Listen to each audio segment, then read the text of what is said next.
Alright, it's been a little while since I did a video, so I thought I should make this video, and while I'm at it, I'll give an update on Fish Shack here.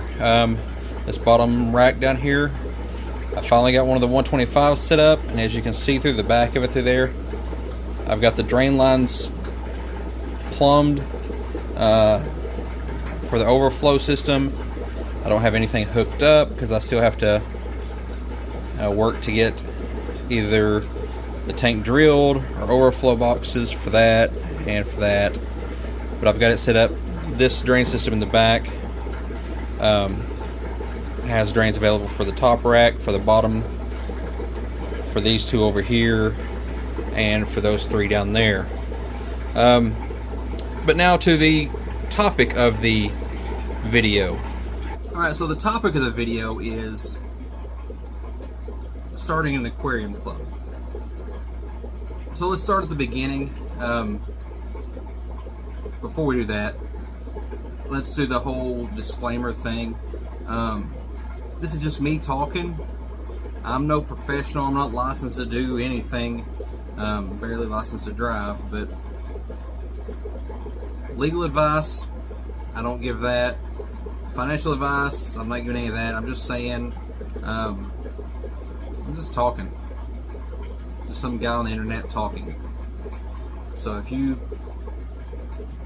think what I'm saying is advice and you do it, then you get in trouble or whatever, legally, financially, whatever, that's on you. I'm not giving you advice to do this. Okay. I've started an aquarium club. I've helped some other clubs get started. I get asked a lot about starting clubs and stuff, and I will share my knowledge, my experiences with anyone. So anybody wants to reach out to me, feel free. But let's start the tale here. Back with when I got started with aquarium clubs. I've learned about aquarium clubs here on YouTube. And I always thought that, it would be neat to have people that were as crazy as me about fish, but I didn't think anybody was as crazy as me about fish. But then I saw people on YouTube talking about fish clubs, aquarium clubs, and the stuff that they were doing. I thought that was cool. And I didn't know of any. And then I found out about one that was a couple hours away from me. And to me, that was really far away. But in reality, a 2-hour drive to an aquarium club is pretty common. For most of America, a 2-hour drive to an aquarium club is normal, or you'd have to drive a little further. There are some areas that have multiple aquarium clubs within, less than an hour of each other, and that's pretty rare though. But so I thought 2 hours was really far away, so I don't have any near me. And at the time, obligations and stuff that I had going on wouldn't allow me to drive 2 hours for fish stuff, not on a regular basis anyways. So I thought, I would love to have an aquarium club around me, but I can't do a club, and there's probably not that many people around me that would want a club, that would be interested in it.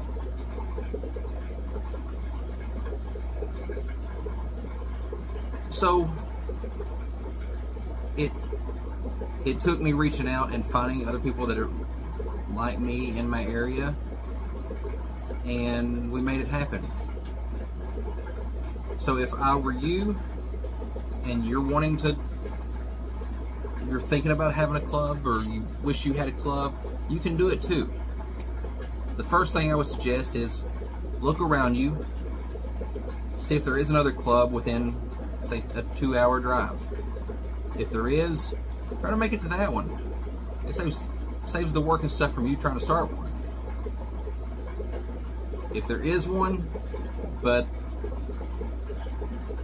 it doesn't work for you, maybe they meet on Thursdays and you have to work Thursdays, that doesn't mean that you can't have two close by. There are areas that do. Maybe there are other people that have the same issues that you do that, they can't meet on Thursdays either. So the first thing that I would do, you need to find other people that would want a club like you want. And a good place in this modern age to do that is on social media, such as Facebook. Get on there, talk to people, start you a group on Facebook, and in the beginning you can have just talking about fish, and then bring up that you're interested, the idea of starting a fish club in the area. And you really only need, a handful of people to start off with to get the thing going.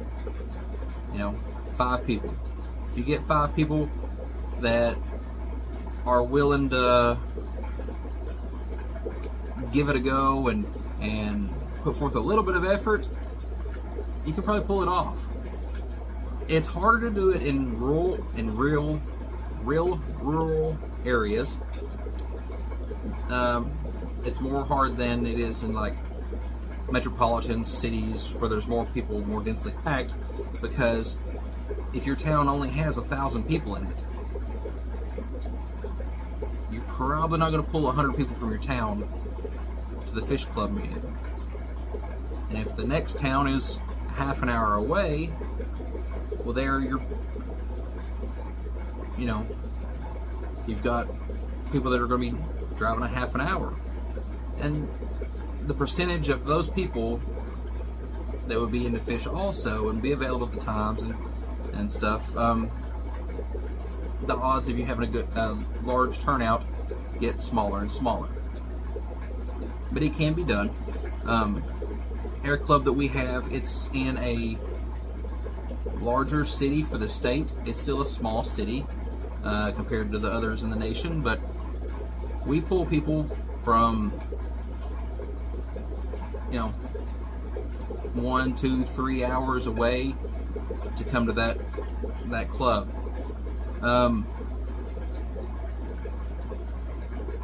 But when you get the group going, I do suggest setting some good rules in the group.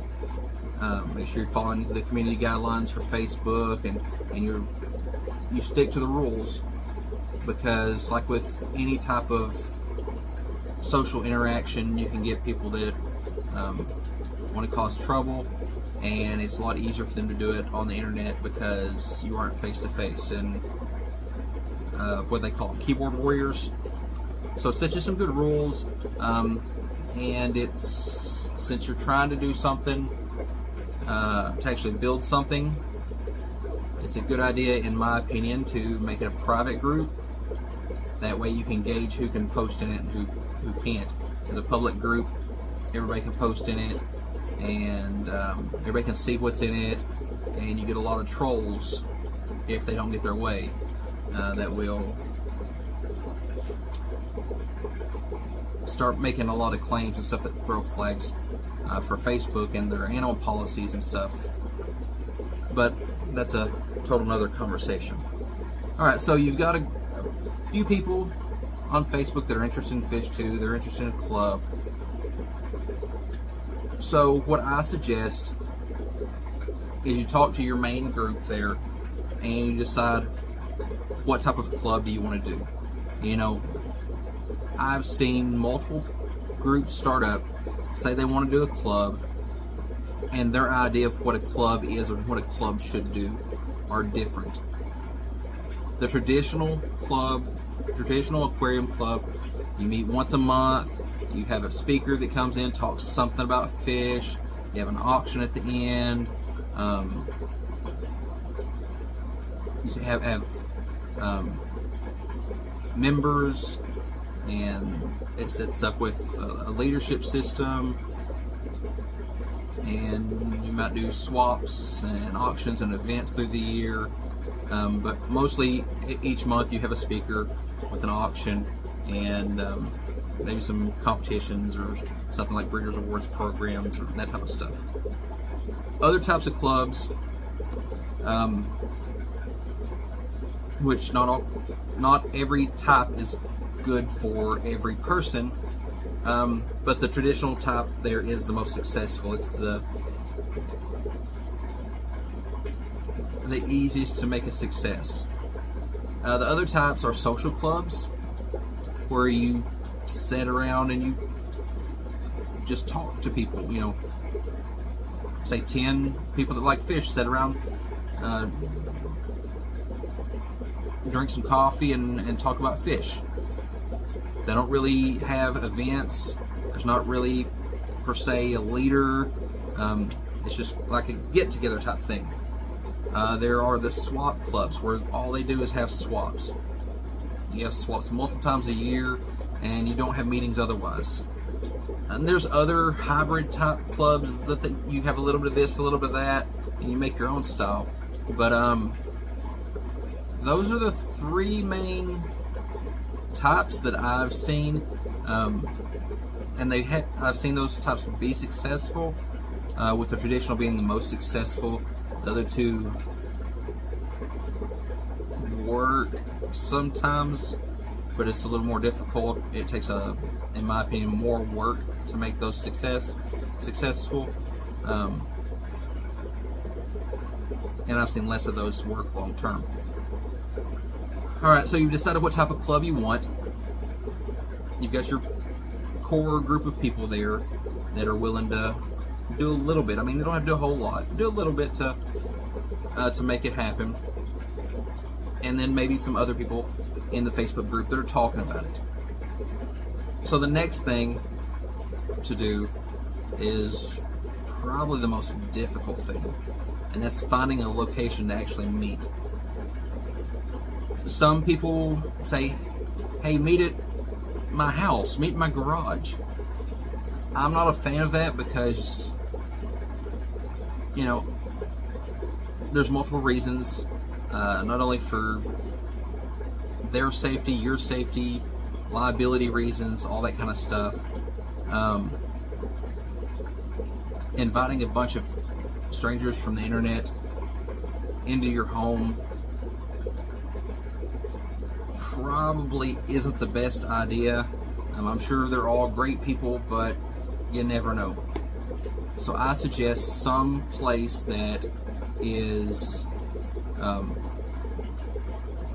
public place.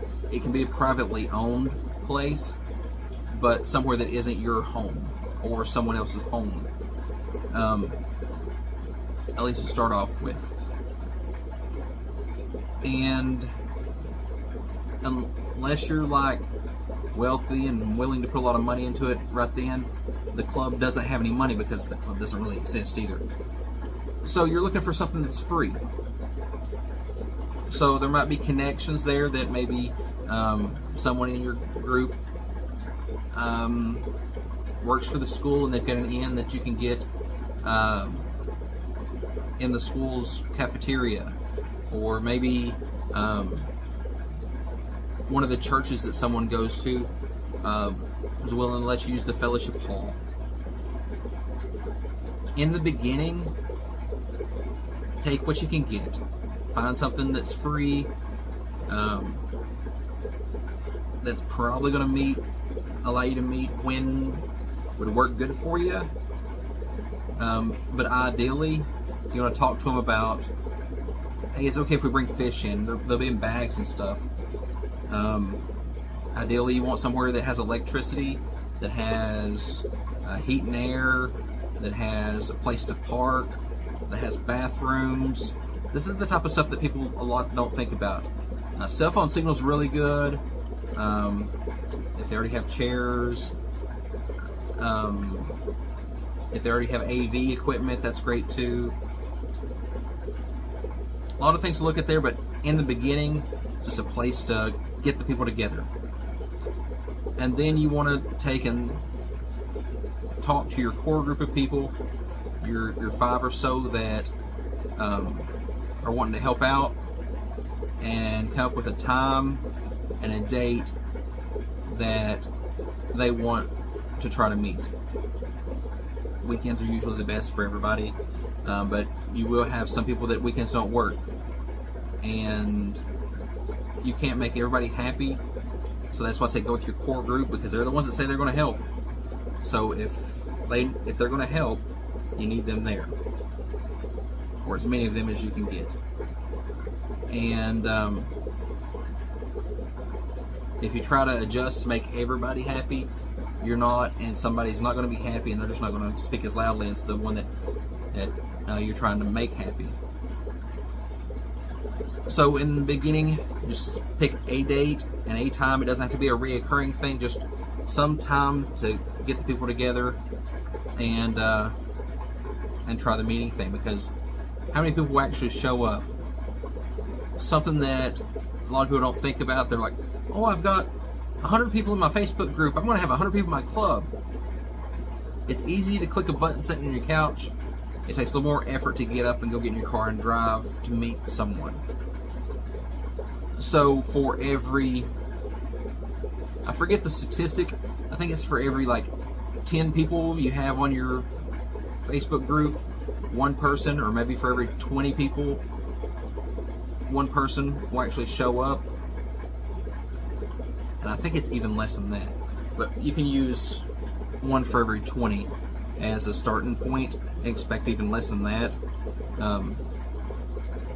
Because a lot of people click buttons just to see what's going on. They want to see what everybody's up to and talk fish, but they don't want to actually go do anything. So that's the purpose of your first meeting, is to see who actually get up off their couch and come to the meeting. You don't have to have any,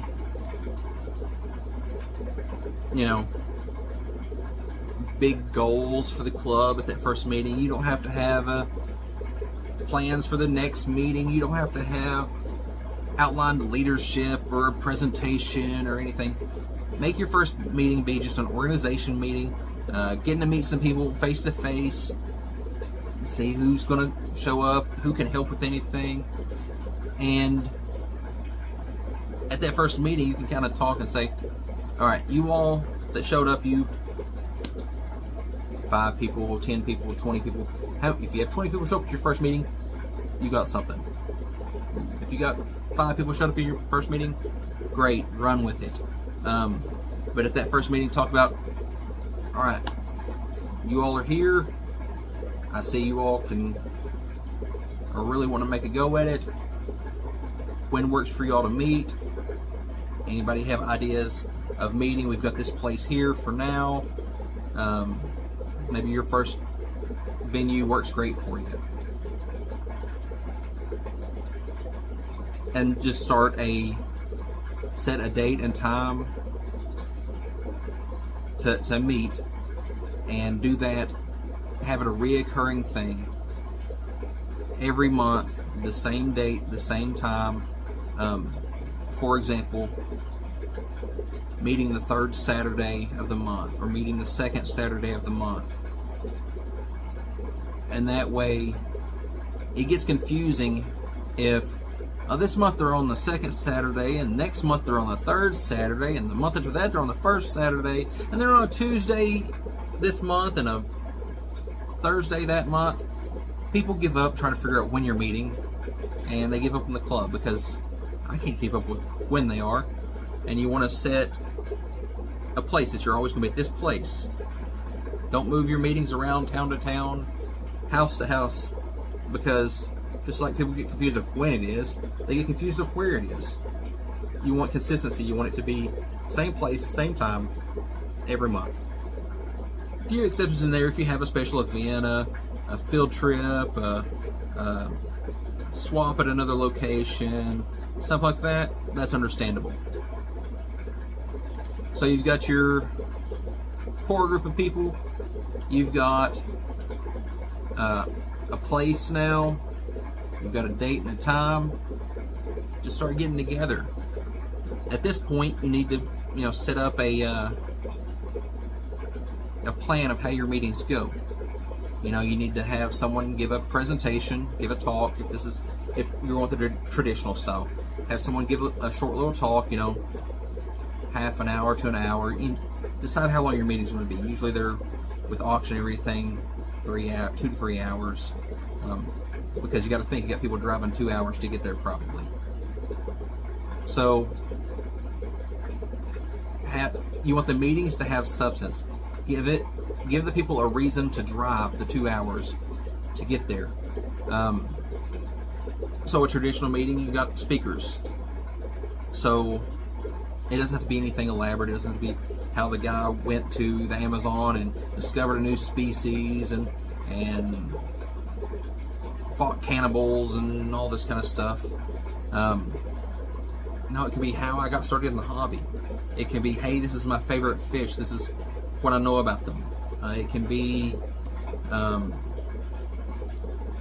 this is how the cycle works.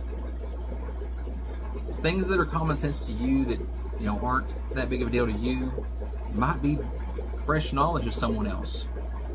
And then I would, have like an auction afterwards. Let people trade their fish, and with the auction, that allows you as the club to take a cut of the auction and start adding some money to your account. Now you might not have a bank account. You may just have like an envelope that you keep it in. You may have a little money box or something you put it in. But you want to start, trying to get a little bit of money, because things are going to cost in the club. It's going to cost to get ink pens and papers, and down the road you're going to have to pay for other things. So you want to start building up a little funding there. And that's a good place to start. I wouldn't worry about all the legal filings and